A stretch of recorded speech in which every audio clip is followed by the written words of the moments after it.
So this is something new I'm trying. I'm building a pepper grinder, and I'm going to do this in aluminum, but for the first try I'm going to do this in 3D printed version. So I wanted to see if I can actually use the lathe on a 3D print, because I had to bore out the hole down here, and it's actually pretty successful. I don't know about how bad the plastic mess is for the printer, but as you can see, I've got this rolling on. It's pretty lightweight. I'm running on the same speed as I'm normally running my metal, and I'm just boring out the center.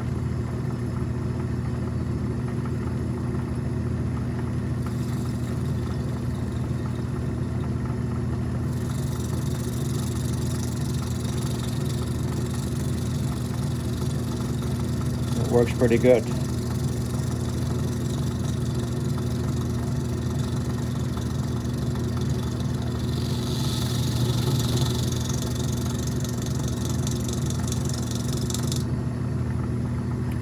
Probably not as accurate as metal, but it works. And so in order for this to run on the mill, I actually created this adapter, because the pepper mill has threading 3D printed in it. So I created this little plastic adapter for the jaw chuck, so I can center it that way, and it looks pretty good. I mean, it's not shiny smooth, but that's not what I'm going for, although that's something I will try on the outside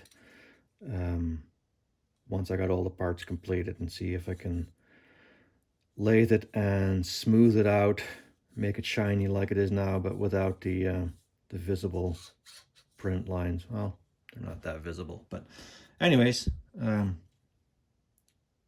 lathing my 3D print. It works.